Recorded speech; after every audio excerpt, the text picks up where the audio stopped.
주변에서 쉽게 구할 수 있는 재료 달걀을 활용한 요리는 아주 많습니다. 하지만 그 중에 이건 제가 가장 좋아하는 레시피고요.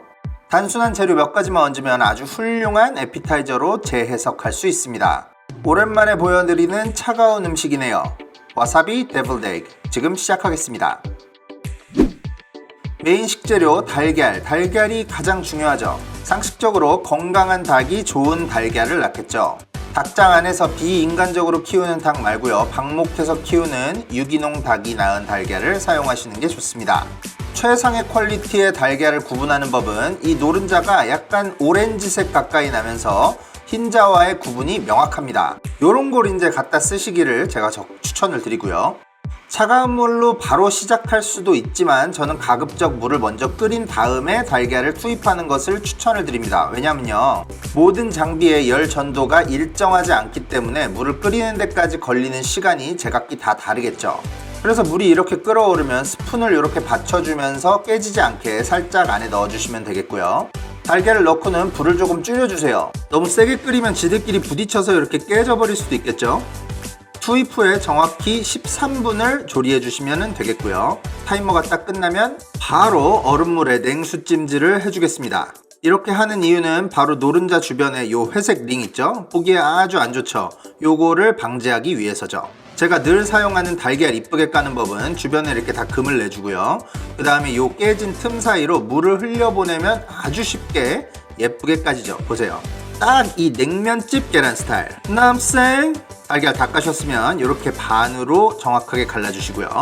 보세요. 얼음물에 바로 찜질했더니 이 주변에 회색링은 전혀 안 보이죠. 노른자 분리도 흰자를 잡고 옆으로 살짝 비틀어주면 아주 손쉽게 이렇게 빠지죠. 또 한 가지 문제점은 달걀을 놓으면 이렇게 밑에가 둥글기 때문에 이렇게 안정적이지 않죠. 완성 다 해서 접시에 놓고 가져가는데 이렇게 미끄러져 버려서 손님 맞을 준비 다 해놨는데 이런 대형 참사가 일어날 수도 있죠. 안정적인 플레이팅을 위해서 이 밑부분, 둥근 부분을 살짝만 잘라내 주겠습니다. 자, 이제 건들거리지 않죠? 자, 소스는 아주 간단합니다. 마요네즈 3테이블스푼, 그리고 와사비 1티스푼, 꿀 1티스푼 넣어주시고요.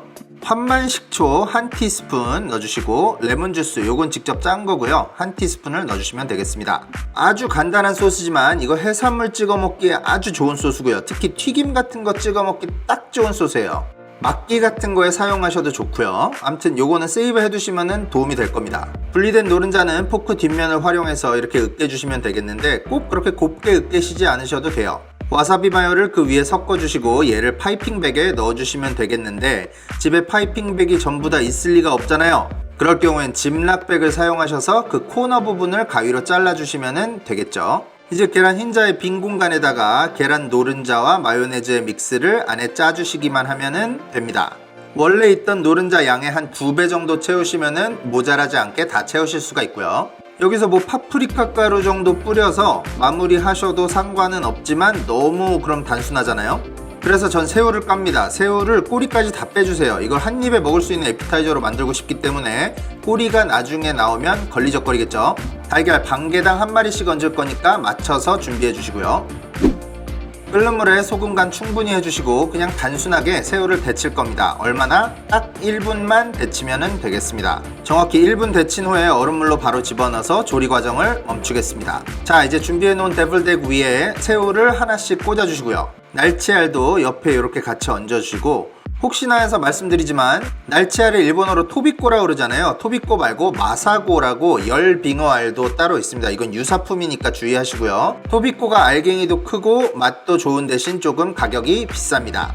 그 위에 후리카케도 좀 흩어서 뿌려주시고요.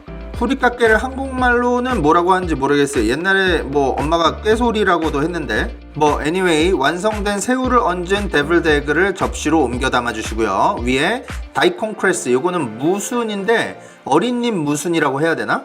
아무튼 뭐 비슷한 어린잎 채소로 가니쉬 해주시면 완성입니다. 참고로 저는 플레이팅을 할 때 줄을 맞추거나 대칭이 나오는 걸 굉장히 싫어합니다. 뭐 너무 뷔페나 연회 음식 같아서 좀 그런 분위기는 싫어합니다. 요거는 잡아서 한 입에 이렇게 먹어야 제 맛을 느낄 수가 있기 때문에 맛을 한번 봤는데 이거 맛이 아주 좋아요. 뒤에 그 와사비랑 꿀이랑 은은하게 깔려주면서 부드러운 마요네즈 노른자가 모든 걸 싹 다 잡아주고 있고요.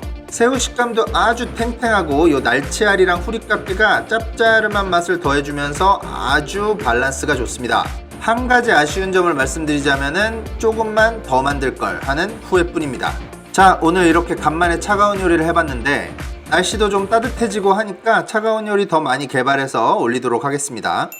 여러분 구독과 좋아요는 잊지 마시고요. 저는 다음 시간에 뵙겠습니다. 감사합니다.